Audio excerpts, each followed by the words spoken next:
ഒത്തിരി ആഗ്രഹിച്ചിരുന്നു ഇങ്ങനെ ഇരിക്കാൻ. നമ്മൾ ഒത്തിരി കണ്ടിട്ടുണ്ട്, സംസാരിച്ചിട്ടുണ്ട്, അഭിമുഖമായിട്ട് ഇരുന്നിട്ടില്ല. അതെ, ഞാൻ ഇതിനു മുമ്പ് സൗണ്ട് മിക്സ് ചെയ്യുന്ന സ്ഥലത്ത് സ്റ്റുഡിയോയിൽ വന്നിട്ടുണ്ട്, പല സ്ഥലത്തും നമ്മൾ വെച്ച് കണ്ടിട്ടുണ്ട്, ചെന്നൈയിൽ വെച്ച് കണ്ടിട്ടുണ്ട്. അതെയോ? പക്ഷെ നമുക്ക് ഇങ്ങനെ ഒന്നും ഇരിക്കാൻ കഴിഞ്ഞിട്ടില്ല. ചാനൽ വെച്ച് കണ്ടത്. എന്തുകൊണ്ട് വിശേഷമൊക്കെ? നല്ല വിശേഷം. സിനിമ പുറത്തിറങ്ങി. വളരെ കണ്ടവരൊക്കെ നിങ്ങൾ പറയുന്ന പോലെ കണ്ടവരൊക്കെ വലിയ അഭിപ്രായം പറയുന്നു, കാണാത്തവർ എന്തൊക്കെയോ പറയുന്നു. അത് നമ്മൾ മൈൻഡ് ചെയ്യേണ്ട കാര്യമില്ല.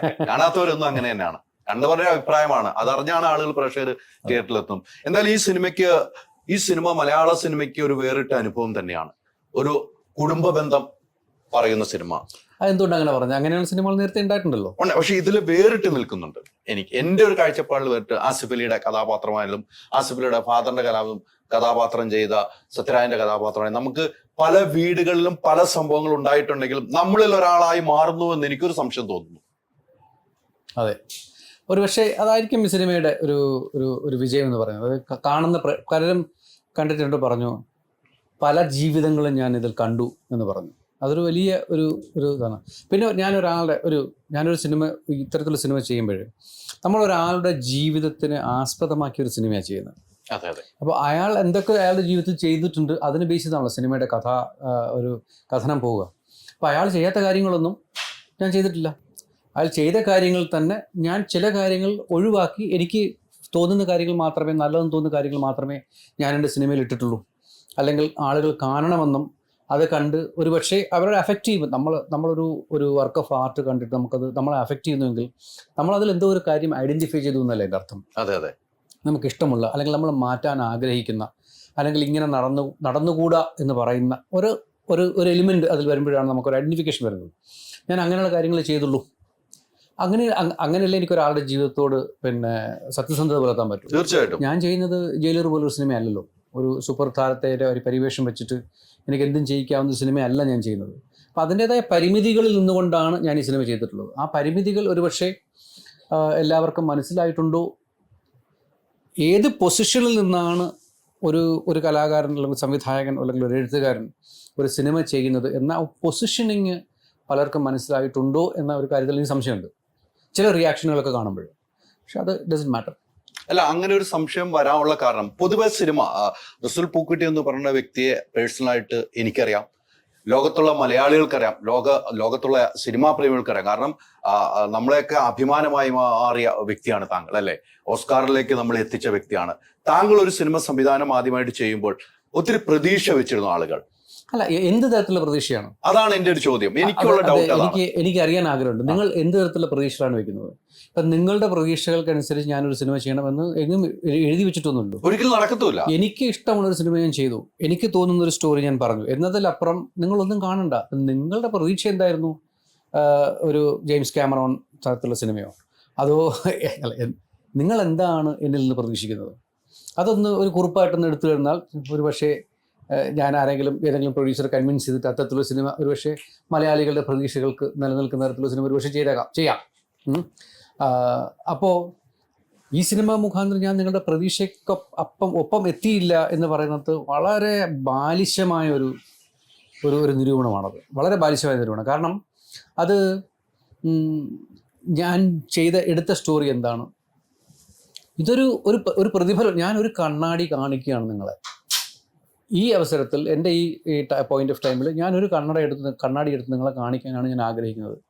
അത് കണ്ട് നിങ്ങൾക്ക് ഐഡൻറ്റിഫൈ ചെയ്യാൻ പറ്റുന്നെങ്കിൽ ഓക്കെ, ഇല്ലെങ്കിൽ you reject me, I have no problem. കൃത്യമാണ് താങ്കൾ പറയുന്നത്. അവിടെ പ്രസക്തമായ രണ്ട് കാര്യങ്ങൾ എൻ്റെ മനസ്സിൽ ഉദിച്ചു വരുന്നു.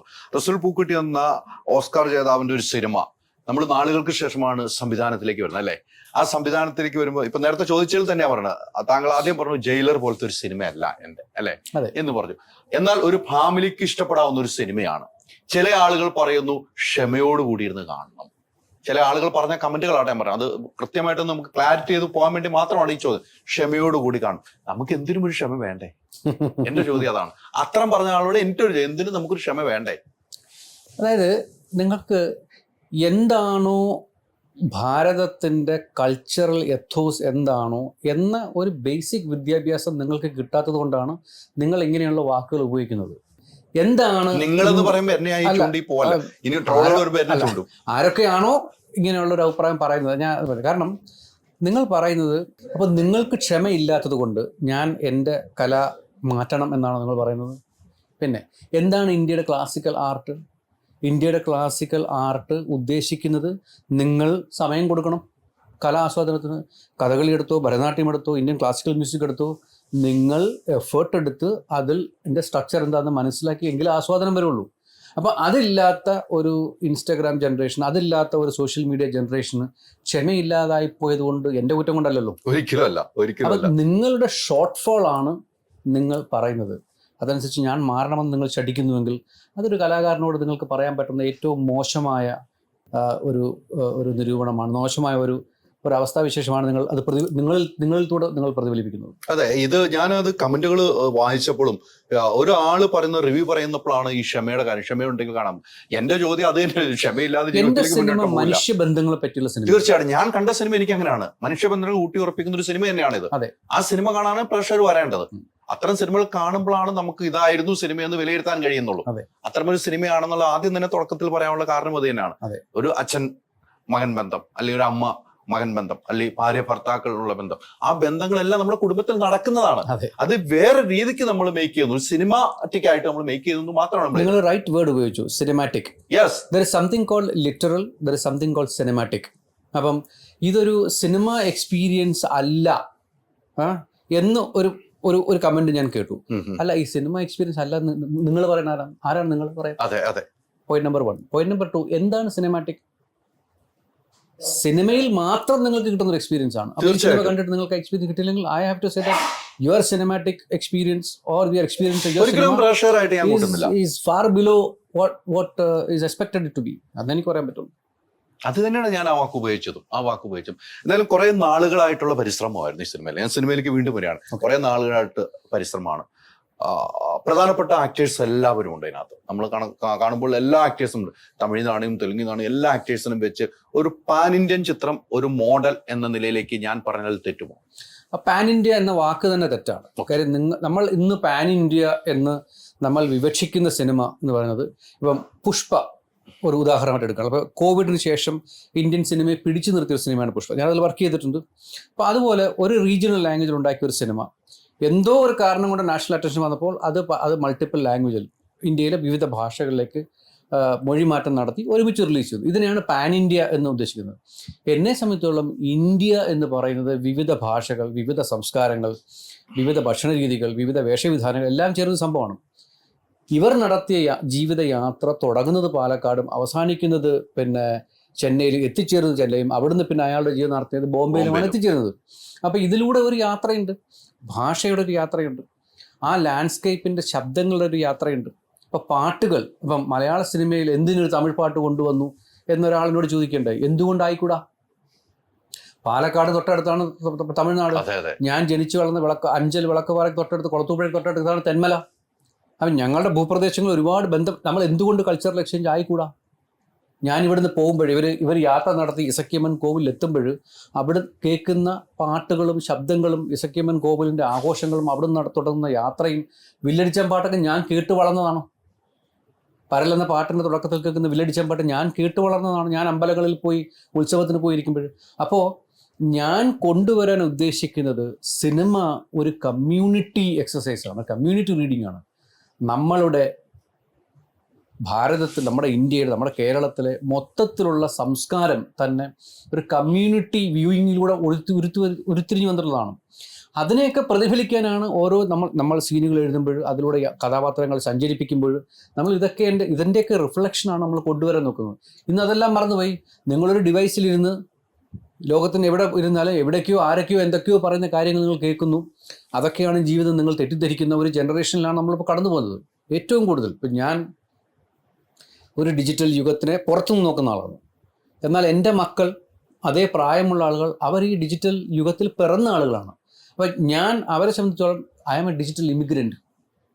അവർ നമ്മളെ ഉറ്റുനോക്കി കാണുന്നതാണ്. അപ്പം ഇന്നത്തെ തലമുറ നമ്മളെ ഉറ്റുനോക്കുന്നത്, നമ്മളെല്ലാം ഇമിഗ്രൻ്റ് ആയിട്ടാണ് ഉറ്റുനോക്കുന്നത്. കാരണം നമ്മൾ ആ മീഡിയത്തിൽ പിറന്ന ആളുകളല്ല. അപ്പം ആ മീഡിയത്തിൽ പിറന്ന ആളുകൾ ഒരുപക്ഷെ ഇത്തരത്തിലൊരു വ്യൂ പോയിന്റ് ഇല്ലാത്തവരായിരിക്കാം. പക്ഷേ എന്താണ് പഠനം, എന്താണ് അറിവ്, എന്താണ് അവബോധം? നമ്മളെ മാത്രം നോക്കിയാൽ അവബോധം ഉണ്ടാകില്ലല്ലോ. നമ്മൾക്ക് നമ്മുടെ ചുറ്റുവട്ടം നോക്കണം, നമ്മുടെ സമൂഹം നോക്കണം, നമ്മൾ ആരാണ്. പുസ്തകങ്ങളിൽ ഒതുക്കി നിൽക്കുന്നതാണോ വിദ്യാഭ്യാസം? ഒരിക്കലും സ്കൂളുകൾ ഒതുങ്ങി നിൽക്കുന്നതാണോ വിദ്യാഭ്യാസം? നമ്മളാക്കുന്നത് ആദ്യം നമ്മുടെ അയൽക്കാരും, പിന്നെ അതിനപ്പുറം നിൽക്കുന്ന ആളുകളും, പിന്നെ നമ്മുടെ ദേശവും, പിന്നെ നമ്മുടെ ദേശത്ത് നമ്മൾ പുറത്തു പോകണം അതിൽ അധിവസിക്കുന്ന ആളുകളാണ് നമ്മളാക്കി മാറ്റുന്നത്. അങ്ങനെ വ്യൂ പോയിന്റ് ഇല്ലാത്ത ഒരു ജനറേഷനാണ് ഇന്ന് വരുന്നത് എന്നുള്ളതിൻ്റെ ഒരു പ്രതിഫലനമാണ് ഒരുപക്ഷെ നമ്മൾ ഒറ്റ പോലൊരു സിനിമയിൽ എന്താണ് ആ സിനിമാറ്റിക് ആയിട്ടുള്ളത് എന്താണെന്ന് കാണാൻ കഴിയാതെ പോകുന്നൊരവസ്ഥ. ഇത്തരം ആൾക്കാരാണ് ഒറ്റ പോലത്തെ സിനിമ ഒറ്റപ്പെടുത്തുക എന്നുള്ള കാര്യത്തിൽ സംശയമില്ല. താങ്കൾ പറഞ്ഞ ഒരു കാര്യത്തിൽ തന്നെ ഡിജിറ്റൽ യുഗത്തിലാണ് നമ്മളൊക്കെ അല്ലെ. ഇപ്പം ഈ സിനിമയ്ക്ക് മനഃപൂർവ്വം ഡീഗ്രേഡ് നടക്കുന്നുണ്ട് എന്ന് ഞാൻ പറഞ്ഞാൽ തെറ്റുമോ? See I'm not there to comment. ഒരു കാര്യം ഞാൻ പറയാം, പിന്നെ ഈ സിനിമ ഒരു മെഗാ സീരിയലാണ് എന്നാരോ പറയുന്നതായിട്ട് എനിക്ക് എൻ്റെ ശ്രദ്ധയിൽ കൊണ്ടുവന്നു. ഞാൻ കേട്ടിരുന്നത്. ഞാൻ എന്താണ് അവരോട് പറയുക? ഈ പാവപ്പെട്ട ഹരി എന്ന് പറയുന്ന ആള്, അയാളുടെ ജീവിതം മെഗാ സീരിയൽ അല്ല. ആയിരുന്നെങ്കിൽ അയാൾ ചെന്നൈയിൽ പോയിട്ട് ഏതെങ്കിലും പബ്ബിലോ ക്ലബ്ബിലോ പോയി കളിച്ചിരുന്നെങ്കിൽ എനിക്കൊരു ഐറ്റം സോങ് ഇടാമായിരുന്നു. അയാളുടെ ജീവിതത്തിൽ നേരിട്ട രണ്ടുപേരെ കുത്തിക്കൊന്നിരുന്നെങ്കിൽ എനിക്കൊരു ഫൈറ്റ് ഇടാമായിരുന്നു. അപ്പോൾ അതൊന്നും ഇല്ലാത്ത ഒരു ശുദ്ധനായ ഒരു മനുഷ്യൻ്റെ ജീവിതമാണ് ഞാൻ പറയുന്നത്. എൻ്റെ സിനിമയിൽ ഹീറോയിസം ഇല്ല. നമ്മുടെ ജീവിതത്തിൽ എവിടെയാണ് ഹീറോയിസം ഉള്ളത്? അപ്പോൾ അതൊക്കെയാണ് സിനിമാറ്റിക്, അതൊക്കെയാണ് സിനിമ എക്സ്പീരിയൻസ് എന്ന് അല്ല. ഞാൻ ചോദിക്കട്ടെ, ഈ സീരിയൽ കാണുന്ന ആളുകളെല്ലാം മോശക്കാരാണോ? നമ്മൾ പണ്ട് ഞാൻ കോളേജിൽ പഠിക്കുന്ന സമയത്ത് പ്രസിദ്ധീകരണങ്ങളെ നമ്മൾ കുറ്റം പറഞ്ഞിട്ടുണ്ട്. പക്ഷെ അതാണല്ലോ വായനയുടെ ആദ്യത്തെ തുടക്കം. പ്രസിദ്ധീകരണങ്ങൾ കൊണ്ടുവന്ന വായനാശീലം ഇവിടുത്തെ ഏറ്റവും വലിയ ലിറ്റററി മൂവ്മെൻറ്റ് കൊണ്ടുവന്നിട്ടുണ്ടോ? ഇല്ല. അപ്പം ഒരു വിഭാഗം ജനങ്ങളെ അവർ താഴേക്കടയിൽ നിൽക്കുന്നു, അല്ലെങ്കിൽ അവരുടെ ആസ്വാദന നിലവാരം താഴെ നിൽക്കുന്നു എന്ന് കരുതി അപമാനിക്കപ്പെടേണ്ട ആവശ്യമുണ്ടോ? അതാണോ ഒരു മലയാളിയുടെ അവബോധം? ഹംസ സാഹിബിന് ഇത്രയും അധപ്പതിച്ച ഒരു ഒരു കൂട്ടം ആളുകളോടൊപ്പമാണ് അദ്ദേഹത്തിൻ്റെ മീഡിയ പ്രവർത്തനം എന്ന് ഞാൻ ഇപ്പോൾ അറിയുന്നതിൽ എനിക്ക് വളരെയധികം വേദനയുണ്ട്. ഈ പറയുന്ന പോയിന്റിൽ നമ്മൾ റിവ്യൂ ചെയ്യുന്ന കുറെ ഓൺലൈൻകാരെ മാത്രം കുറ്റപ്പെടും. ഈ സാറ്റലൈറ്റും എന്താണ് ചെയ്യുന്നത്? അല്ല, എനിക്ക് വേണമെങ്കിൽ ഒരു സ്ട്രൈക്ക് അടിക്കാം അവർക്ക്. കാര്യം എൻ്റെ സിനിമയുടെ പോസ്റ്റർ പിന്നിൽ വെച്ചിട്ടാണ് അവരിത് പറഞ്ഞിട്ടുള്ളത്. പുതിയ ജഡ്ജ്മെന്റ് പ്രകാരം ഹൈക്കോടതി എനിക്ക് വേണമെങ്കിൽ സ്ട്രൈക്ക് അടിക്കാം. പക്ഷെ ഞാൻ അത് ചെയ്യുകയാണെങ്കിൽ അവരുടെ നിലവാരത്തിലേക്ക് ഞാനും താഴ്ന്നു പോകുന്നില്ലേ? ആ മൂല്യമല്ല എൻ്റെ സിനിമ പറയുന്ന മൂല്യം. ആ മൂല്യമല്ല ഒറ്റ എന്ന സിനിമ ഉയർത്തിപ്പിടിക്കുന്നത്. അത് ഈ കാണുന്ന പ്രേക്ഷകർ തിരിച്ചറിയുകയാണെങ്കിൽ നിങ്ങൾ തീർച്ചയായും എൻ്റെ സിനിമയിൽ നിങ്ങൾക്ക് എന്തെങ്കിലും എടുത്തുകൊണ്ടു പോകാൻ കഴിയുമെന്ന് എനിക്ക് പറയാൻ പറ്റും. അതാണ് ഞാൻ പറഞ്ഞ തുടക്കത്തിൽ, ഞാൻ കണ്ടു കഴിയുമ്പോൾ എന്നിൽ ഒരാളാണോ അല്ലെങ്കിൽ എൻ്റെ തൊട്ട അയൽവാസിയാണോ എന്ന് തോന്നുന്ന ഒരു സിനിമയാണ് എന്ന് പറയാനുള്ള കാരണമാണ് ഈ പറഞ്ഞത് വെച്ചെന്ന് ഒന്നും കൂടെ ആവർത്തിക്കുകയാണ്. ഇപ്പൊ നമ്മളിപ്പം റിവ്യൂവേഴ്സിനെതിരെ വലിയ പ്രശ്നങ്ങൾ നടന്നുകൊണ്ടിരിക്കുകയാണ്. റിവ്യൂവേഴ്സിനെതിരെ, യൂട്യൂബ് റിവ്യൂവേഴ്സിനെതിരെ വലിയ പ്രശ്നങ്ങൾ നിർമ്മാതാക്കളുടെ സംഘടന ഉൾപ്പെടെയുള്ളവർ എല്ലാവരും 1-ാം തീയതി യോഗം ചേർന്നു. അവിടെ തന്നെ ഈ താങ്കളുടെ ഒരു സിനിമയിലേക്ക് സാറ്റലൈറ്റ് ചാനലിൽ നിന്നും അത്രമാത്രം വിമർശനം ഉണ്ടായെങ്കിൽ താങ്കൾക്കൊരു പരാതിയായിട്ട് മുന്നോട്ട് പോകണ്ടേ? ഇതൊരു പരാതിപ്പെടണ്ടേ? എന്റെ ഒരു പേഴ്സണൽ ഒപ്പീനിയൻ ആണ് കേട്ടോ, പരാതിപ്പെടണ്ടേ? ഞാൻ കേരളത്തിൽ താമസിക്കുന്ന ആളല്ല, ഒരിക്കലും അല്ല. പക്ഷെ സിനിമ നമ്മുടെ കേരളത്തിൽ എന്റെ ഡൈനാമിക്സും അതിന്റെ ഒരു പോളിമിക്സും പുറത്തുനിന്ന് നോക്കിക്കാണുന്ന ആളാണ്. ഈ ഒരു ഇങ്ങനെ ഒരു വളരെ അരക്ഷിതാവസ്ഥ ഉള്ള ഒരു കേരളത്തിൽ എനിക്കൊരു കടിച്ചു കീറപ്പെടുന്ന ഒരു ഇമേജായിട്ട് എനിക്ക് മാറാൻ യാതൊരു താല്പര്യമില്ല. അതുകൊണ്ട് നിങ്ങളുടെ വിവരവും ബുദ്ധിയും വെച്ച് ഒരു അഭിപ്രായം പറഞ്ഞു. ഇപ്പം എല്ലാവർക്കും യൂണിഫോമായ ഒരു അഭിപ്രായം പറയണമെന്നില്ലല്ലോ. സുഭാഷ് കെ ജാ എന്ന് പറയുന്ന ഇന്ത്യൻ സിനിമയിലെ സിനിമാ നിരൂപണ രംഗത്തെ ഏറ്റവും അഗ്രഗണ്യനായ ഒരാൾ കണ്ടിട്ട് പറഞ്ഞു, റസൂൽസ് ഫിലിം ഈസ് എ മോണുമെൻ്റൽ അച്ചീവ്മെൻ്റ് എന്നാണ് പറഞ്ഞു. അപ്പോൾ അത് കാണുമ്പോൾ എനിക്ക് തോന്നുന്നു സന്തോഷവും, ഇത് കാണുമ്പോൾ എനിക്ക് തോന്നുന്നു പരിതാപവും. ഞാൻ തട്ടിച്ച് നോക്കി, ഇതാണ് ജീവിതം എന്ന് കരുതി മുന്നോട്ട് പോവുക. ഒറ്റ സിനിമയും പറയുന്നത് അതാണല്ലോ. അതെ അതെ അതെ, പറഞ്ഞു വയ്ക്കുന്നത് അങ്ങനെയാണല്ലോ. മുന്നോട്ട് പോവുക. അല്ലാതെ ഇതിൽ പെട്ട് കുറച്ച് ഒച്ചപ്പാടുകൾ ഉണ്ടാക്കി അമ്മാതിരി ഒരു വിവാദം ഉണ്ടാക്കാൻ എനിക്ക് താല്പര്യമില്ല. അല്ല, താങ്കളുടെ അതല്ല ഞാൻ മുന്നോട്ട് വെക്കുന്ന മൂല്യം. അതുകൊണ്ട് പീപ്പിൾ ക്യാൻ ബാർക്ക്. ഒരു സൗണ്ട് മിക്സർ അല്ലേ, സൗണ്ടുമായി ബന്ധപ്പെട്ടാണ് താങ്കളുടെ യാത്ര തുടങ്ങുന്നത്. അതൊരു സിനിമാ സംവിധാനത്തിലേക്ക് എത്തുന്നു. എത്ര നാളത്തെ ഒരു ആഗ്രഹവും എത്ര നാളത്തെ ഒരു യാത്രയുമായിരുന്നത്? ഒരു സിനിമാക്കാരനാകാനായിട്ടാണ് നമ്മൾ പൂന ഫിലിം ഷൂട്ടിൽ എത്തിപ്പെടുന്നത്. പിന്നെ പൂന ഫിലിം ഷൂട്ടിലേക്ക് കയറാനുള്ള എളുപ്പ വഴിയാണ് സൗണ്ട്. കാരണം ഞാനൊരു ഫിസിക്സ് ഗ്രാജുവേറ്റ് ആയിരുന്നു. എനിക്ക് ഫിസിക്സ് പഠിക്കണമെന്നായിരുന്നു ആഗ്രഹം. ഒരു ഫിസിസിസ്റ്റ് ആകണമെന്നായിരുന്നു ആഗ്രഹം. സൂപ്പർ കണ്ടക്റ്റീവ് എലിമെൻറ്റ് ഞാൻ ഇൻവെൻറ്റ് ചെയ്യും, അപ്പോഴി ഇന്ത്യക്ക് ഒരു നോബൽ സമ്മാനം വാങ്ങണം എന്നുള്ളതായിരുന്നു എൻ്റെ ആഗ്രഹം. അതൊക്കെ പിന്നെ എന്താ പറയുക, മനുഷ്യൻ നിശ്ചയിച്ചതും ദൈവം കൽപ്പിച്ചതും രണ്ടും രണ്ടായി മാറി അതൊരു ഓസ്കാറിൽ എത്തിപ്പെട്ടു. Not a mean feat. ഞാൻ സന്തുഷ്ടനാണ്. എൻ്റെ ഒരു ജീവിതയാത്രയിൽ ഇതുവരെ എൻ്റെ ജീവിതത്തിലുണ്ടായ കാര്യങ്ങൾ വളരെയധികം സന്തുഷ്ടനാണ്. ഇതൊക്കെ ഇങ്ങനെയൊക്കെ ചെയ്യാൻ കഴിഞ്ഞു. പക്ഷേ ഉള്ളിൻ്റെ ഉള്ളിൽ എപ്പോഴും ആ ഒരു സിനിമാക്കാരൻ കിടപ്പുണ്ട്, ഒരു ഫിലിം മേക്കർ എന്ന സംഭവം. അപ്പോൾ ഞാൻ സിനിമ പഠിത്തം കഴിഞ്ഞ് ഇറങ്ങിയ ഉടനടി ഞാനൊരു സിനിമ ഉണ്ടാക്കാനായിട്ട് പുറപ്പെട്ടു. എനിക്ക് ഗോവർദ്ധൻ്റെ യാത്രകൾ എന്ന സിനിമ വളരെയധികം പുസ്തകം വളരെയധികം ഇഷ്ടപ്പെട്ടു. ഞാൻ 2000 മമ്മൂക്കയെ അപ്രോച്ച് ചെയ്തു. മമ്മൂക്ക ചെയ്യാമെന്നേറ്റു. പിന്നെ അപ്പോൾ എൻ്റെ ഉമ്മ മരിച്ചു, ബാപ്പ മരിച്ചു, ഇങ്ങനെ ഒരുപാട് വിഷയങ്ങളായിട്ട് ഞാൻ പിന്നെ എൻ്റെ കരിയറിൽ എനിക്ക് അസുഖം വരികയുണ്ടായി. അങ്ങനെ എൻ്റെ കരിയറും എൻ്റെ ജീവിതമൊക്കെ വളരെ വ്യത്യസ്ത വഴികളിലൂടെ യാത്രയായി. പിന്നീട് ഇങ്ങനെയൊക്കെ സംഭവിച്ചു. ബ്ലാക്ക് സിനിമ സംഭവിച്ചു. അത് പിന്നെ എനിക്ക് എൻ്റെ കരിയറിൽ ഒരു തിരിച്ചു നോട്ടം ഉണ്ടായില്ല. അങ്ങനെ അപ്പോൾ ഞാൻ ചെയ്തുകൊണ്ടിരുന്നത് ഇന്ത്യൻ സിനിമയിൽ കേൾക്കാത്തൊരു ശബ്ദം ഉണ്ടാക്കുകയായിരുന്നു. അതെ അതെ, ഒരു ക്രാഫ്റ്റ് ഡെവലപ്പ് ചെയ്തെടുക്കുകയായിരുന്നു. അപ്പോൾ ഇന്ന് ഞാൻ തിരിഞ്ഞു നോക്കുമ്പോൾ ഒരു 2% സിനിമകൾ പോലും സിംഗ് സൗണ്ട് ചെയ്യാതിരുന്ന സമയത്ത് ആ ഒരു സാങ്കേതിക വിഭാഗത്തെ ഡെവലപ്പ് ചെയ്ത് ഇന്നൊരു 45-50% ഇന്ത്യൻ സിനിമകൾ സിംഗ് സൗണ്ട് ചെയ്യുന്നു. ഒറ്റയും ഒരു സിംഗ് സൗണ്ട് സിനിമ ആണ്. മലയാളത്തിൽ ഒരുപാട് പേര് ഇപ്പോൾ സിംഗ് സൗണ്ട് ചെയ്യുന്നുണ്ട്. ആ ഒരു ലെവലിലേക്ക് കൊണ്ടുവന്ന് കുറേയധികം യുവാക്കൾ ഈ ക്രാഫ്റ്റ് പഠിക്കാനായിട്ട് വന്നു. അക്കാഡമിക്സ് ഉണ്ടായി. കുറേയധികം പഠിച്ച കുട്ടികൾ സിനിമയിലേക്ക് വരികയുണ്ട്. ഇപ്പോൾ കഴിഞ്ഞ ഒരു 10 വർഷത്തെ നമ്മുടെ മലയാള സിനിമ തിരിഞ്ഞു നോക്കിയാൽ, എന്തിനധികം ഇന്ത്യൻ സിനിമ തിരിഞ്ഞു നോക്കിയാൽ ഒരു ഇന്ത്യൻ സിനിമയുടെ ഗോൾഡൻ പീരീഡ് അല്ലേ ഇപ്പോൾ നമ്മൾ കണ്ടുകൊണ്ടിരിക്കുന്നത്. ഞാൻ ഇൻസ്റ്റിറ്റ്യൂട്ടിൽ നിന്ന് പഠിച്ചിറങ്ങുമ്പോൾ മലയാള സിനിമകൾ തട്ടുപൊളിപ്പൻ സിനിമ നമ്മൾ പറഞ്ഞിരുന്നത്, കോമഡി സിനിമകളും തട്ടുപൊളിപ്പൻ സിനിമകളും എന്നാണ് പറഞ്ഞിരുന്നത്. നമുക്കൊന്നും അവകാശപ്പെടാനാത്തൊരു തരം സിനിമകളായിരുന്നു ആ സമയത്ത്. 80s മലയാളം സിനിമയും 90കളിൽ 2000 മലയാളം സിനിമയിൽ നിങ്ങൾ എടുത്തു നോക്കുകയാണെങ്കിൽ വളരെയധികം നമ്മൾ ഒരു ഇൻ്റർനാഷണൽ റെപ്രസെൻറ്റേഷൻ ഏറ്റവും കുറഞ്ഞൊരു കാലഘട്ടമായിരുന്നു. ഇന്നോ അത് മാറിയില്ലേ? അതായത് ഇന്ന് ഇന്ത്യ മുഴുവൻ ഉറ്റുനോക്കുന്നത് മലയാള സിനിമകളെയാണ്. എന്താണോ ഒരു ഇറാനിയൻ സിനിമയുടെ സ്റ്റാറ്റസ് പിന്നെ ഒരു ഗ്ലോബൽ ഫിലിം പ്ലാറ്റ്ഫോമിൽ അതുപോലൊരു സ്റ്റാറ്റസ് ഇന്ന് മലയാളം സിനിമയ്ക്ക് വന്നിട്ടുണ്ട്. അതിന് കാരണം ഇവിടുത്തെ യുവാക്കളാണ്, പുതിയ ജനറേഷനാണ്. അവർ കൊണ്ടുവന്ന പുതിയൊരു പിന്നെ കഥനമാണ് കാരണം. അതിനെല്ലാം ഒരു വലിയൊരു അച്ചീവ്മെൻറ്റ് കാരണമായിട്ടുണ്ട്. അതിനെല്ലാം ഒരു റിഫ്ലക്ഷൻ ഉണ്ടായിട്ടുണ്ട്. 2009 എനിക്കും റഹ്മാനും കിട്ടിയ, സംഭവങ്ങളിന് കിട്ടിയ ഒരു ഗ്ലോബൽ അപ്രിസിയേഷനും ഞങ്ങൾക്ക് കിട്ടിയ ഓസ്കർ അതിന് കാരണമായിട്ടുണ്ടെന്ന് വിശ്വസിക്കുന്ന ആളാണ് ഞാൻ. കാരണം അത്രയധികം അക്കാഡമിക്സ് ഇപ്പോൾ കൂടിയിട്ടുണ്ട്. അതെ അതെ അതെ അതെ, ഒത്തിരി കൂടിയിട്ടുണ്ട്.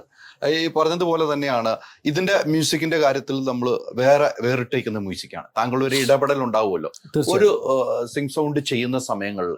താങ്കൾ എടുക്കുന്ന ഈ സിനിമയ്ക്ക് എടുക്കുന്ന ഒരു എഫേർട്ട് ഭയങ്കരമായിരിക്കും. ഡയറക്ഷൻ ഉണ്ട്, സൗണ്ട് നോക്കണം, എല്ലാ കാര്യങ്ങളും നോക്കണം എന്നുള്ള കാര്യത്തിൽ അത് എത്രമാത്രം താങ്കൾക്ക് ബുദ്ധിമുട്ട് അനുഭവിക്കേണ്ടി വന്നു? അതായത് ഞാൻ നോക്കിയത് ഇപ്പം നമ്മുടെ സിനിമ ഈ സിനിമയിലെ പാട്ടുകൾ പല ഗാനാഗാംഗം പല സ്ട്രീമിംഗ് പ്ലാറ്റ്ഫോമിലും ചാർട്ട് നമ്പർ 1 ചാർട്ട് ബസ്റ്റേഴ്സ് ആയിട്ടുണ്ട്. 3 പാട്ട് നമ്പർ 1 സ്റ്റാറ്റസിൽ എത്തിയിട്ടുണ്ട്. ഞാൻ നോക്കിയത് കഴിഞ്ഞ 10 വർഷത്തെ മലയാള സിനിമയിലെ പാട്ടുകൾ എടുത്ത് നോക്കിയാൽ നമുക്ക് ഓർമ്മ വയ്ക്കാൻ പറ്റുന്ന എണ്ണുകൾ വളരെ ചുരുക്കമാണ്. കാരണം നമ്മളുടെ എന്താണ് നമ്മുടെ സംഗീതം? ഇന്ത്യയിലെ ജനങ്ങൾ പൊതുവെ ഒരു സംഗീതത്തെ നമ്മൾ ഫോളോ ചെയ്യുന്നുണ്ട്. അപ്പം പിന്നെ നമ്മൾ വെച്ച് നോക്കുകയാണെങ്കിൽ പോപ്പ്, അങ്ങനെ പല റോക്ക്, അങ്ങനെ പല കാറ്റഗറിയിൽ സംഗീതജ്ഞരുണ്ട്. പോപ്പ് സ്റ്റാർസ് ഉണ്ട് അവിടെ. ഇന്ത്യയിൽ പോപ്പ് സ്റ്റാർസ് ഇല്ല. ഇന്ത്യയിൽ സംഗീതജ്ഞന്മാർ സ്റ്റാറുകളല്ല. അപ്പോൾ ഇന്ത്യയിൽ സംഗീതം വരുന്നത് ഇന്ത്യയുടെ സിനിമ വഴിയാണ്. അവിടെ ഷാറുഖ് ഖാൻ സ്റ്റാറാണ്, അല്ലെങ്കിൽ അമീർ ഖാൻ സ്റ്റാറാണ്, മമ്മൂക്ക സ്റ്റാറാണ്, മോഹൻലാൽ സ്റ്റാർ. നമ്മൾ പിന്നെ പാട്ടുകൾ അറിയപ്പെടുന്ന പോലും മമ്മൂട്ടി ഹിറ്റ്സ് അല്ലെങ്കിൽ ഷാറുഖ് ഖാൻ ഹിറ്റ്സ് എന്ന പേരിലാണ്. ഒരിക്കലും സംഗീതജ്ഞൻ്റെ പേരിലല്ല അറിയാം. അത് കുറച്ച് മാറ്റങ്ങൾ സ്ഥലങ്ങളുണ്ടായിരുന്നു. അപ്പോൾ ഇന്ത്യയുടെ സംഗീതം അത് 80% of music is consumed, the consumers of the music is coming from Indian cinema. അപ്പം എന്തുകൊണ്ട് നമ്മുടെ പാട്ടുകൾ ഓർമ്മിക്കപ്പെടാതെ പോകുന്നു എന്നതിന് കാരണം നമ്മുടെ സിനിമാ പാട്ടുകളിൽ നിന്ന് കവിത്വം പോയി എന്നുള്ളതുകൊണ്ടാണ്. കവിതയില്ല, പൊയം ഇല്ല, പൊയട്രി ഇല്ല സിനിമയിൽ. അത് തീർച്ചയായിട്ടും തിരിച്ചു കൊണ്ടുവരണം എന്ന ഒരു വളരെ കാർക്കശ്യമായ ഒരു തീരുമാനം ഒറ്റയുടെ ഗാനങ്ങൾ ചെയ്യുമ്പോൾ എനിക്കുണ്ടായിരുന്നു. അത് ഞാനും എം ജയചന്ദ്രനും റഫീഖ് ജിയും ഇരുന്ന് നിശ്ചയമാണ് ഇതേ നിങ്ങളിപ്പോൾ ഇരിക്കുന്ന ഇതേ റൂമിലിരുന്നാണ് ഒറ്റയ്ക്കൊരു മൊത്തം എന്ന പാട്ട് നമ്മൾ കമ്പോസ് ചെയ്യുന്നത്. അപ്പോൾ നിശ്ചയമായിട്ടും അതിൽ കവിത്വം വേണം, കവിത വേണം. അതായത് ഞാൻ പാട്ട് തുടങ്ങുന്നത് ഞങ്ങളുടെ പാട്ടിന് ഇപ്പം പെയ്നീർ പോലെ എന്ന പാട്ടിൻ്റെ ആരംഭം ഞാൻ പറഞ്ഞത് റഫീഖ് ജി ഞാനൊരു ട്യൂൺ തന്നിട്ട് ആണ് നിങ്ങൾ വരികൾ എഴുതുക. അത് സാധാരണ, അത് എളുപ്പമാണ്, എനിക്കത് വേണ്ട. നിങ്ങളൊരു കവിത എഴുതൂ,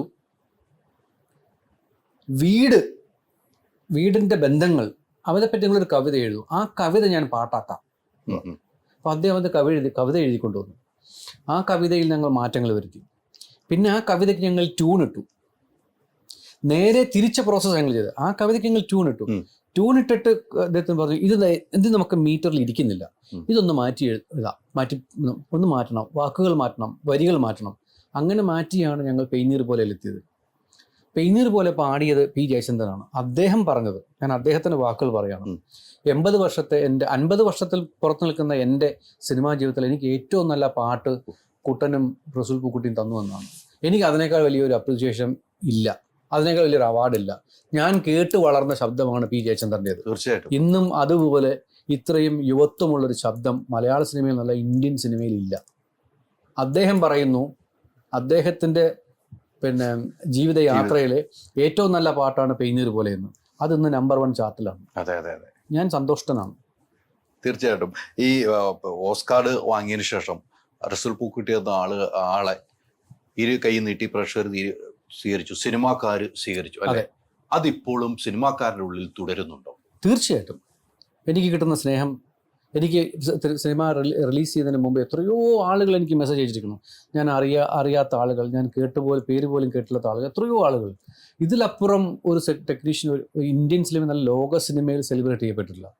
അത് എനിക്ക് കിട്ടിയിട്ടുണ്ട്, തുടർന്നും കിട്ടുന്നുണ്ട്. എല്ലാവരും ഇന്നും എനിക്ക് ഇന്ന് രാവിലെയും സായികുമാർ എന്നോട് വിളിച്ച് സംസാരിക്കട്ടെ. ഞാൻ സായികുമാറിനോട് ഒരു ചെറിയൊരു ദോഷം ചെയ്തു. അത് ഞാൻ ഇന്ന് ഈ നാഷണൽ ടെലിവിഷനോട് ഞാൻ അദ്ദേഹത്തിനോട് മാപ്പ് പറയുകയാണ്. കാരണം ഞാൻ അദ്ദേഹത്തിൻ്റെ ശബ്ദം എൻ്റെ സിനിമയിൽ ഉപയോഗിക്കണമെന്ന് എനിക്കൊരു ആഗ്രഹം ഉണ്ടായിരുന്നു. ഞാൻ അങ്ങനെ അദ്ദേഹത്തിനെ ഒന്ന് വിളിച്ച് സംസാരിച്ചു, ഡേറ്റൊക്കെ ബ്ലോക്ക് ചെയ്ത് വെച്ചു. മറ്റു പല കാരണങ്ങൾ കൊണ്ട് നടന്നില്ല. പിന്നെ എൻ്റെ തിരക്കുകൾ കൊണ്ട് അദ്ദേഹത്തിനോട് അത് പറയാനും ഞാൻ വിട്ടുപോയി. അതൊരു വലിയ പോരായ്മ, എൻ്റെ കയ്യിൽ നിന്നൊരു തെറ്റായിപ്പോയി. അത് ഞാൻ അദ്ദേഹത്തിൻ്റെ കല, അല്ലെങ്കിൽ അദ്ദേഹം എന്ന കലാകാരൻ്റെ അദ്ദേഹം ഇതുവരെ നടത്തിയിട്ടുള്ളൊരു കലാജീവിതം നമുക്ക് തന്നിട്ടുള്ള അദ്ദേഹത്തിൻ്റെ കോൺട്രിബ്യൂഷൻ, അതിനെ ഒരിക്കലും ഞാൻ നിരാകരിക്കുന്ന സംഭവമല്ല. ഞാൻ എൻ്റെ തിരക്കുകളും എൻ്റെ ഉറക്കമില്ലായ്മയും കൊണ്ട് വിട്ടുപോയതാണ്. ഞാൻ ഇന്ന് വിളിച്ച് അതിന് മാപ്പ് ചോദിച്ചു അദ്ദേഹത്തിനോട്. പത്രദ്വാര നിങ്ങൾ വഴി ഞാൻ ഇനിയും അത് മാപ്പ് ചോദിക്കുന്നു. കാര്യം അങ്ങനെ ഒരു ഒമിഷൻ എൻ്റെ കയ്യിൽ നിന്ന് വന്നുപോയി. ഞാൻ അങ്ങനെയുള്ള ഒരാളാണ്. എനിക്ക് എൻ്റെ കൂടെയുള്ള ആളുകളെ വേദനിപ്പിക്കുക, അതുവഴി കുറച്ച് എന്തെങ്കിലും ലാഭമുണ്ടാക്കുക, അതുകൊണ്ട് തന്നെയാണ് നിങ്ങൾ പറഞ്ഞപ്പോൾ ഞാൻ എന്തിനാണ് മറ്റുള്ളവർ അവരവരുടെ ജീവിത മൂല്യം കൈക്കൊണ്ടുപോട്ടെ എന്ന് പറഞ്ഞു. അപ്പം ആ ഒരു മൂല്യമാണ് ഒരുപക്ഷെ നമ്മുടെ സാമൂഹ്യ ജീവിതത്തിൽ ഇന്ന് ഇല്ലാതെ പോകുന്നത്, നമുക്ക് കാണാൻ കഴിയാതെ പോകുന്നത്. ഈ പാട്ട് പറഞ്ഞതുപോലെയാണ്. അതെ അല്ലേ? അതുകൊണ്ട് സായികുമാർജി, ഇതിൽ കൂടുതലൊന്നും പറയാനില്ല. ഈ മനസ്സിന് ഒത്തിരി നന്ദി. സായി ചേട്ടനും ഇത് പറയുന്നതാണ് എൻ്റെ പ്രതീക്ഷ. സ്വന്തം കൂടപ്പറപ്പിനെ ഈ സിനിമയിൽ അഭിനയിപ്പിച്ചിട്ടുണ്ടല്ലോ, അത് അവനോട് ഞാൻ വൈരാഗ്യം തീർത്ത പോലെയൊക്കെ എനിക്ക് തോന്നിയിരിക്കുന്നു. അവൻ എന്നെ ചെറുപ്പത്തിൽ വനത്തി കൊണ്ട് കുനിച്ചു ഇടിച്ചിട്ടുണ്ട്. ആ കഥ എങ്ങനെയാ? അത് ഇവൻ എന്നെ, ഞങ്ങൾ തമ്മിൽ വലിയ പ്രായ വ്യത്യാസമുണ്ട്, 1.5 വയസ്സിന്റെ പ്രായ വ്യത്യാസമുണ്ട്. അപ്പം ഞാൻ ഏറ്റവും ഇളയ ആള് വീട്ടിലെ 10ാമത്തെ പുത്രനാണ്. അപ്പൊ എനിക്ക് ഉമ്മ ചില പ്രത്യേക പരിഗണനയൊക്കെ തരും. ഇളയെന്ന് മാത്രം, എനിക്ക് ചെറുപ്പത്തിൽ ഒരുപാട് അസുഖങ്ങളൊക്കെ വന്നിട്ടുണ്ട്. അതുകൊണ്ട് എനിക്ക് ഉമ്മ ചിലപ്പോൾ എനിക്കൊരു ഗ്ലാസ് പാല് ചിലപ്പോൾ തരും, ചിലപ്പോൾ ഒരു മുട്ട പുഴുങ്ങി തരും. അപ്പൊ ഇതിൽ ഇവന് ചില നീരസമൊക്കെ ഉണ്ട്. ഇവൻ എന്നെ കൊണ്ടുപോയി നമ്മുടെ പശുവിനെ തീറ്റാനൊക്കെ പോകുമ്പോഴും ഇവനെ വനത്തിൽ കൊണ്ടുപോയിട്ട് ഇവന്റെ ശബ്ദമൊക്കെ മാറ്റും. എടാ ബിജു, ഞാൻ കൊച്ചുവനല്ലടാ, ഞാൻ പ്രേതവാടാ എന്നൊക്കെ പറയും. ഇവൻ എന്നെ പേടിപ്പിക്കും, എന്നിട്ട് എന്നെ ഇടിക്കും. അപ്പൊ അന്നേ ഉള്ള എൻ്റെ അതിനുള്ള പ്രതികാരം അന്ന് മനസ്സിലെഴുതിയിട്ടിരുന്നു. അവനെ ക്യാമറയുടെ മുന്നിലിട്ട് ഞാൻ മുന്നിൽ നിർത്തി ഞാൻ പൊരിച്ചു. അന്ന് ഇയാൾ നമ്മുടെ ഫാമിലി ഗ്രൂപ്പിൽ വൈകുന്നേരം മെസ്സേജ് ഇട്ടുന്നറിയോ, ഇന്ന് നെയ്യെടുപ്പ് ഉണ്ടായിരുന്നു. രാവിലെ 9 മണിക്ക് തുടങ്ങിയ നെയ്യെടുപ്പ് രാത്രി 9 മണി വരെ പോയി. സംവിധായകന്റെ മുഖത്ത് ചിരി കണ്ടില്ല. നെയ്യെടുപ്പ് നാളെയും തുടരും. ഫാമിലി ഗ്രൂപ്പിൽ ഇടുവാണ്. പക്ഷെ നന്നായിട്ട് ചെയ്തിട്ടുണ്ട്, ഗംഭീരമായിട്ട് ചെയ്തിട്ടുണ്ട്. അതില്ലാതെ ഞാൻ ഒരിക്കലും പറയില്ല. പക്ഷെ ആ വൈരാഗ്യ ബുദ്ധിയിലൂടെ അവനെ ഞാൻ പലതരത്തിൽ വരട്ടി. ഇത് പുള്ളി, ഞാൻ ഒരു സംവിധായകനാണ്, നമ്മളൊരു ആവശ്യം പറഞ്ഞു, എടാ എനിക്ക് ഇങ്ങനത്തെ ഒരു ലുക്ക് വേണം, അതുകൊണ്ട് നീ മുടി വളർത്തണം, താടി വളർത്തണം, എന്നിട്ട് നമ്മുടെ സിനിമ തുടങ്ങുമ്പോൾ ഞാനൊരു ലുക്ക് ടെസ്റ്റ് നടത്തി, എന്നിട്ട് ലുക്ക് എന്താണെന്ന് തീരുമാനിക്കാം. അപ്പം എനിക്ക് അവിടെ 10-30 വർഷം തമിഴ്നാട്ടിൽ താമസിച്ച ഒരു മലയാളി, കുറച്ച് തമിഴനായി മാറിയ ഒരു മലയാളി, അങ്ങനത്തെ ഒരു ലുക്കാണ് എനിക്ക് വേണ്ടിയിരുന്നത്. പിന്നെ അപ്പോൾ ഇയാൾ മുടി വളർത്തത്തില്ല. ഒരു 3 ആഴ്ച മുടി വളർത്തിട്ട് എന്നും ഫാമിലി ഗ്രൂപ്പിൽ പല പ്രാന്തന്മാരായിട്ടൊക്കെ ഇയാൾ ഫോട്ടോ എടുത്തയക്കും. ഇങ്ങനെയൊക്കെ പല പോസ്റ്റിൽ ഫോട്ടോ എടുത്തിട്ടുണ്ട്. എന്നിട്ട് അങ്ങനെ ഞാൻ ഒരിക്കൽ വീട്ടിൽ വന്നപ്പോൾ ഇയാൾ മുടിയൊക്കെ വെട്ടി കുട്ടപ്പനായിട്ടിരിക്കുന്നു. ഞാൻ ചോദിച്ചു, നീ എന്തിനാ മുടി വെട്ടിയത്? അതിപ്പോൾ സിനിമ തുടങ്ങുമ്പം ചെയ്ത പോരെ, 2-3 ആഴ്ചത്തേക്ക്. പറഞ്ഞാൽ അതല്ല. അപ്പോൾ എനിക്ക് മനസ്സിലായി ഇയാൾ പറഞ്ഞാൽ കേൾക്കത്തില്ല. കാരണം ഞാനല്ലേ പറയുന്നത്, എത്രയായാലും ബിജു അല്ലേ, വീട്ടിൽ നമുക്ക് കൊണ്ടുപോയി കുഞ്ഞിച്ച് ഇരിക്കാമല്ലോ, ഇത് ഒരുപാട് ചെയ്തിട്ടുള്ളതാണല്ലോ. അപ്പോൾ ഞാനിവിടെ വന്നിട്ട് നമ്മുടെ അസിസ്റ്റന്റ് വിളിച്ചിട്ട് പറഞ്ഞ്, പുള്ളിക്ക് നമുക്ക് വേണ്ടുന്ന ലുക്ക് തരാൻ പറ്റുന്ന പുള്ളിയെ മാറ്റിയിട്ട് വേറെ ആരെങ്കിലും കാസ്റ്റ് ചെയ്യാൻ പറഞ്ഞു. അപ്പോൾ അസിസ്റ്റന്റ് ഡയറക്ടർ വിളിച്ചിട്ട് പറഞ്ഞു, ഡയറക്ടർ ഇങ്ങനെ പറഞ്ഞിട്ട് പോയി, എന്താണ് സംഭവം. അതിനുശേഷം ആൾ സീരിയസ് ആയി. അതിനുശേഷം പുള്ളി മുടി വളർന്നു. അപ്പം ഈ വെരട്ടിയെങ്കിലും സംഭവം നടക്കത്തുള്ള ഒരു അവസ്ഥ വന്ന് തുടക്കത്തിൽ ആള് ഇട്ട് തന്നു. പിന്നെ പുള്ളി അതുപോലെ മുടിയും താടിയൊക്കെ വളർത്തി കുറേ ആളിങ്ങനെ കാണാനായിട്ട്. നമ്മുടെ നാട്ടിലൊരു പ്രാന്തനുണ്ടായിരുന്നു, പിന്നെ നാരായണത്തെ പ്രാന്തനെ കണക്കൊരു പ്രാന്തനുണ്ടായിരുന്നു. പക്ഷേ ആ വേഷത്തിലൊക്കെ രാവിലെ എഴുന്നേറ്റ് ഇങ്ങനെയൊക്കെ ഇടും, പല ഫോട്ടോയും വീഡിയോ ഒക്കെ ഉണ്ടാക്കി ഇടും. അപ്പം മൂത്ത പെങ്ങൾ ചോദിക്കും, എടാ എന്തിനാണ് നീ ഇവനെ കൊണ്ട് ഇങ്ങനെയൊക്കെ ചെയ്യിക്കുന്നത്, ഇവന് എൻ്റെ മനുഷ്യ ഗുണത്തിൽ നിന്ന് മാറിപ്പോകുന്നു, ഒന്ന് ശരി. പിന്നെ കക്ഷി ഒരാഴ്ച മുമ്പ് ഞങ്ങൾ ചെന്നൈയിൽ കൊണ്ടുവന്നു. നമുക്ക് അനുസൃതമായിട്ട് ഇവിടെ നിൽക്കുന്ന ഇറങ്ങി നിൽക്കുന്ന കൃതാവ്, പിരിയുള്ള മീശ, കുറി, ആ കേരളത്തിൽ ഇത് വിട്ടാലും കുറിയും അപ്പം അകത്ത് മാറ്റിയ എണ്ണയിട്ട മലയാളിയാണല്ലോ, കുളിച്ചിട്ട് വെളിച്ചെണ്ണ വരട്ടുന്ന മലയാളിയാണല്ലോ, അങ്ങനത്തെ മലയാളി. അങ്ങനെ മാറ്റി ഒരു മലയാളി, തമിഴനായി മാറി മലയാളി ആക്കി ഇദ്ദേഹത്തിന് മാറ്റിയെടുത്തു. അപ്പൊ അത് ലുക്ക് കണ്ടപ്പോ കക്ഷിക്ക് സമാധാനമായി. എല്ലാവരും പറഞ്ഞു. പക്ഷേ സിനിമ ഷൂട്ടൊക്കെ കഴിഞ്ഞിട്ട് ഇത് വേറെ സംഭവം കേട്ടോ. ഞാനൊരു ദിവസം ഇങ്ങനെ സെറ്റിൽ ഇങ്ങനെ നടന്നു പോകുമ്പോൾ കുറെ പെണ്ണുങ്ങളായിട്ട്, ഈ ജൂനിയർ ആർട്ടിസ്റ്റ് ഉണ്ടല്ലോ അവിടെ, തമിഴ് ജൂനിയർ ആർട്ടിസ്റ്റ്, അവരായിട്ട് പുള്ളി ഫോട്ടോ എടുക്കുന്നു, പല പോസ്റ്റിൽ ഫോട്ടോ എടുക്കുന്നു. അപ്പൊ ഞാൻ നമ്മുടെ അസിസ്റ്റന്റ് ഉദയനെ വിളിച്ചു, ഉദയ അവിടെ എന്താ നടക്കുന്നത്, നടന്നു. അതല്ല സാറേ, ആ പെൺകുട്ടികൾ കരുതുന്നു പുള്ളി ഇവിടെ ഏതോ തമിഴ് സിനിമയിലെ ഏതോ വലിയ ആക്ടറാണ്. എന്നിട്ട് അവര് പറഞ്ഞു ഇത്രേ, നിങ്ങൾ നിന്റെ ഫിലിമിൽ നിങ്ങൾ വില്ലനായിരുന്നില്ലെന്ന് ചോദിച്ചു. അപ്പൊ ഏതോ വലിയ സിനിമ, തമിഴ് സിനിമ വലിയ വില്ലനാണ് എന്ന ലൈനിൽ. കാരണം കക്ഷി മുണ്ടൊക്കെ കൊടുത്ത് കളം നിക്കറൊക്കെ ഇട്ട് ഇവിടെ കൊടുത്തേക്കും ഒരു വില്ലൻ സ്റ്റൈല്. പറഞ്ഞു. എന്തായാലും എനിക്ക് ഈ കഥ കേട്ടപ്പോ എനിക്ക് ഭയങ്കര എക്സ്പീരിയൻസ് തോന്നുന്നു വെച്ചാൽ, നിങ്ങളുടെ ആത്മബന്ധം ഉണ്ടല്ലോ, അന്ന് മനസ്സിൽ തോന്നിയ സാധനം അഭിനയിപ്പിച്ചെടുത്തു എന്നുള്ളതാണ്. അദ്ദേഹം അഭിനയിക്കുമായിരുന്നു. പക്ഷെ കക്ഷി ഞാനും പുള്ളിക്കാരനോട് ഒരുപാട് മിമിക്രി ഒക്കെ ചെയ്തിട്ടുണ്ട് കോളേജ് പഠിക്കുന്ന സമയത്ത്.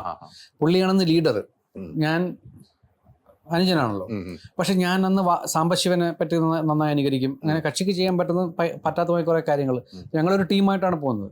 അന്ന് ജീവിക്കാൻ പൈസ ഇല്ലാതിപ്പോൾ ചെയ്ത കാര്യങ്ങൾ അതൊക്കെ കോളേജ് പഠിക്കുന്ന സമയമല്ലേ, ബുദ്ധിമുട്ട്. അപ്പം അന്ന് പോയിട്ട് അപ്പം എനിക്കറിയാം കക്ഷിയുടെ. മാത്രമല്ല അടുത്തിടയിൽ കക്ഷി കുറെ പിന്നെ ഷോർട്ട് ഫിലിമിലൊക്കെ അഭിനയിച്ച് കുറെ ബെസ്റ്റ് ആക്ടറിന്റെ അവാർഡൊക്കെ കിട്ടിയിട്ടുണ്ട്.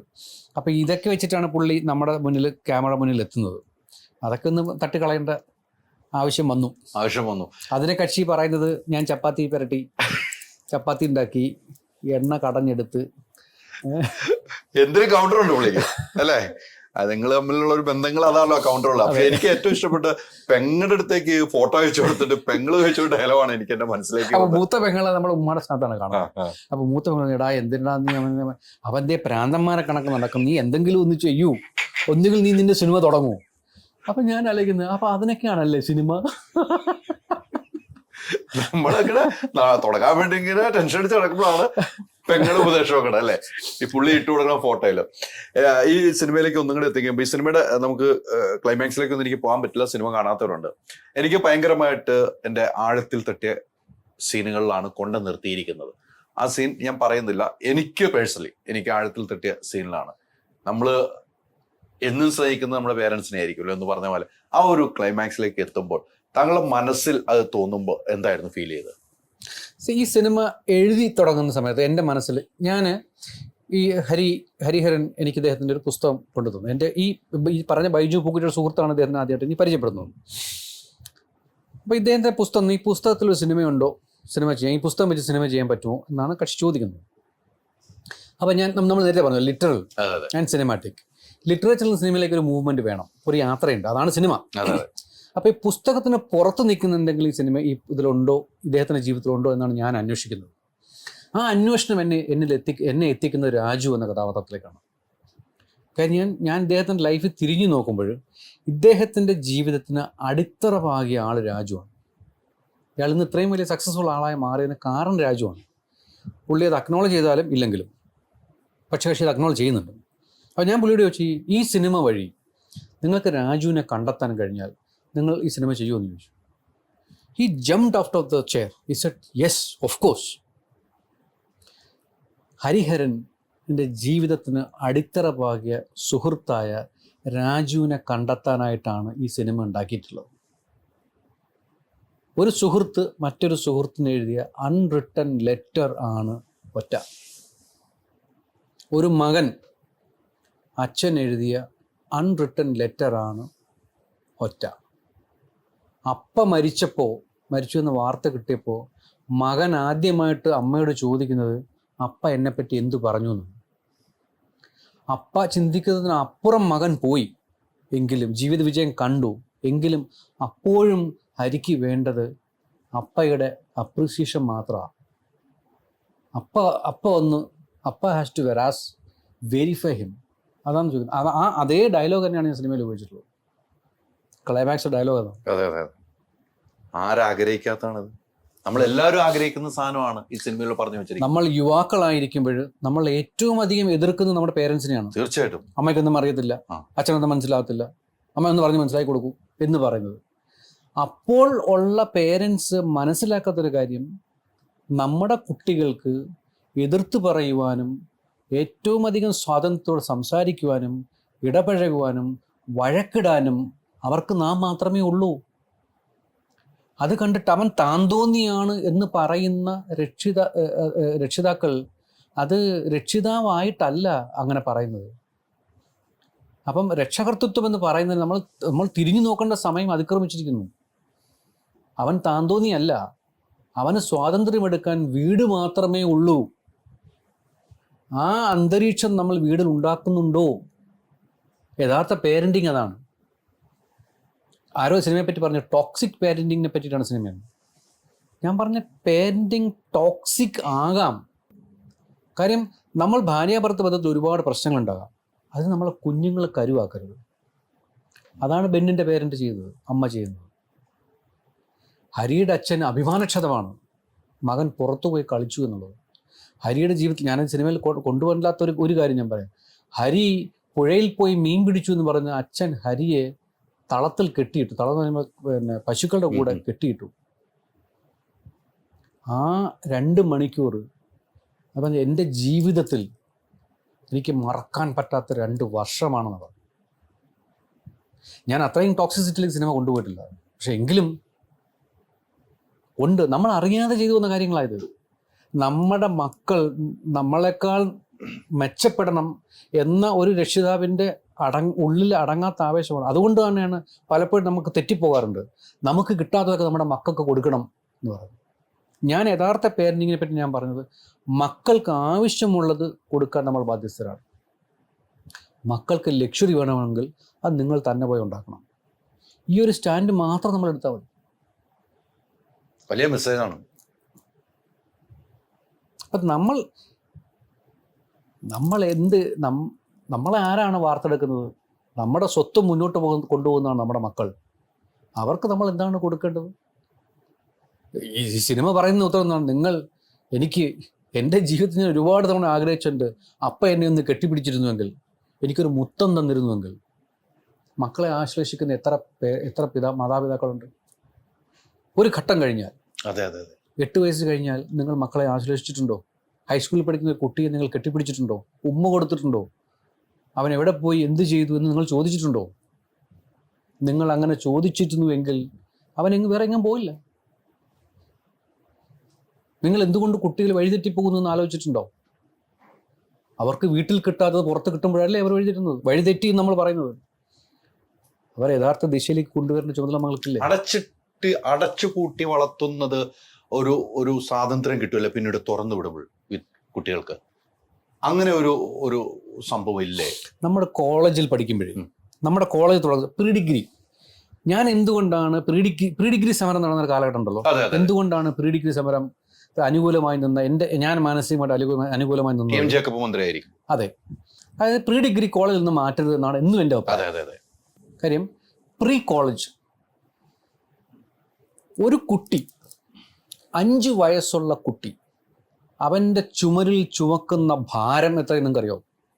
പുസ്തകങ്ങളുടെ പേരിൽ.